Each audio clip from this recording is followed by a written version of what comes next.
భారతదేశంలో చాలామంది మధ్యతరగతి యువత, middle class, lower middle class youth వీళ్ళందరూ కూడా అమెరికాకి వెళ్ళాలి, డాలర్లు సంపాదించాలి, ఇంటికి అమ్మా నాన్నకి డబ్బులు తిరిగి పంపించాలి, వాళ్ళు దాంతో ఇల్లు కట్టుకుంటారు, సుఖంగా ఉంటారు అని ఆలోచిస్తూ ఉంటారు. లాస్ట్ డికేడ్ అంతకుముందు 1990s నుంచి మొన్నటి వరకు ఇదే కథ అనమాట. ఎందుకంటే ఇక్కడ రూపాయి డాలర్ ఎక్స్చేంజ్ వాల్యూ తీసుకుంటే కనుక మనం డాలర్లో సంపాదిస్తే ఇంటికి డబ్బులు పంపిస్తే కష్టాలు తీరుతాయని ఆలోచిస్తారు. ఇప్పుడు డొనాల్డ్ ట్రంప్ ప్రభుత్వం దీని మీద కూడా కన్నేసేసిందనమాట. డొనాల్డ్ ట్రంప్ ప్రభుత్వం ఇప్పుడు రీసెంట్గా హౌస్ ఆఫ్ రిప్రజెంటేటివ్స్లో ఒక ప్రపోజల్ పెట్టించింది. అదే వన్ బిగ్ బ్యూటిఫుల్ బిల్ అనమాట.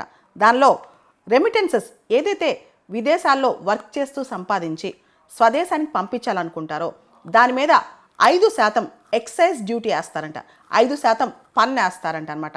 ఇది ఇంకా ఇంప్లిమెంటేషన్లోకి రాలేదు, ఓన్లీ ప్రపోజల్ స్థాయిలో ఉందన్నమాట.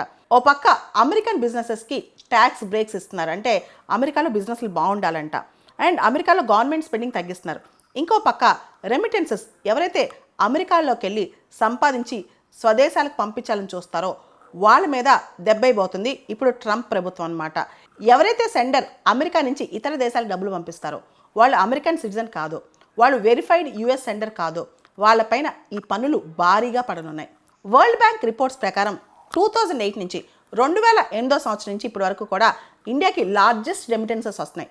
దాదాపు $130 బిలియన్ రెమిటెన్సెస్ మనకు వస్తున్నాయి వార్షికంగా. దానిలో హైయెస్ట్ అమెరికా నుంచే 29%, 28% మనకు వచ్చే భారతదేశానికి విదేశాల నుంచి వచ్చే రెమిటెన్సెస్, అంటే భారతీయులు ఇతర దేశాలకు వెళ్ళి సంపాదించి మన దేశానికి తిరిగి పంపించే రెమిటెన్సెస్లో హైయెస్ట్ అమెరికా నుంచి వస్తాయి. అందులోనూ యూపీ, కేరళ ఇలాంటి రాష్ట్రాలు ఈ రెమిటెన్సెస్ మీద ఎక్కువ బతుకుతుంటాయి అన్నమాట. ఇప్పుడు ఆ రెమిటెన్సెస్ మీద పన్నేస్తే దాదాపు 10 నుంచి 12 బిలియన్ డాలర్ల మేర భారతదేశానికి నష్టం కలగవచ్చు, మనకు వచ్చే వాటికి నష్టం కలగవచ్చు. అంటే తక్కువ పంపిస్తున్నావా ఎక్కువ పంపిస్తున్నామని కాదు, $5 పంపించిన పన్నే, $1000 పంపించిన పన్నే, $10,000 పంపించిన పన్నే. ఈ పన్నుని అక్కడ బ్యాంక్స్ కానీ అక్కడ మనీ ట్రాన్స్ఫర్ కంపెనీస్ కానీ కలెక్ట్ చేసి ప్రతి 3 నెలలకు ఒకసారి అమెరికన్ గవర్నమెంట్కి ఇచ్చేయాలంట. అంటే ఆలోచించండి ఎంత పెద్ద ప్లాన్ వేస్తుందో డొనాల్డ్ ట్రంప్ ప్రభుత్వం. అంటే తక్కువ సంపాదన ఎక్కువ సంపాదన కాదు. ఉదాహరణకి ఒక స్టూడెంట్ లీగల్గా ఒక $1000 సంపాదించాడు, దానిలో $200 వాళ్ళ అమ్మ నాన్నకు పంపించాలన్నా దాని మీద కూడా ట్యాక్స్ కట్టాలన్నమాట. ఇది చాలా దారుణం అని చెప్పి చాలామంది అంటున్నారనమాట. ఇంకొకటి, ఇది భారతదేశం మీద కాదు, అమెరికా నుంచి రెమిటెన్సెస్ వెళ్ళే చాలా దేశాల మీద ఈ ప్రభావం పడుతుంది అనమాట. ఈ రెమిటెన్సెస్ మీద పన్ను కేవలం భారతదేశం మీద మాత్రమే కాదు, ఇతర దేశాల మీద కూడా పడుద్ది. ఉదాహరణకి మెక్సికో కావచ్చు, ఎల్ సాల్వడార్ కావచ్చు, ఈ దేశాలన్నీ కూడా ఈ రెమిటెన్సెస్ మీద ఎక్కువ ఆధారపడుతుంటాయి అనమాట. సో ఈ దేశాల మీద కూడా చాలా పెద్ద దెబ్బ తగిలే అవకాశం ఉంది. దాంతోపాటు గ్లోబల్ ట్రేడ్ రీసెర్చ్ ఇనిషియేటివ్ వీళ్ళ యొక్క కథనం ప్రకారం ఇండియాలో కేరళ, యూపీ, బీహార్ ఇలాంటి రాష్ట్రాల్లో చాలా లక్షలాది కుటుంబాలు కనీస అవసరాల కోసం ఈ రెమిటెన్సెస్ మీద ఆధారపడతాయి. అలాంటప్పుడు రెమిటెన్సెస్ మీద ట్యాక్స్ వేస్తే పెను భారం వీళ్ళ మీద పడుద్దని మనం అర్థం చేసుకోవాలి. 2023-24 ఆర్థిక సంవత్సరంలో భారతదేశానికి దాదాపు $120 బిలియన్ రెమిటెన్సెస్ వచ్చాయన్నమాట. దానిలో 28% అమెరికా నుంచి అని చెప్తుంది గ్లోబల్ ట్రేడ్ రీసెర్చ్ ఇనిషియేటివ్.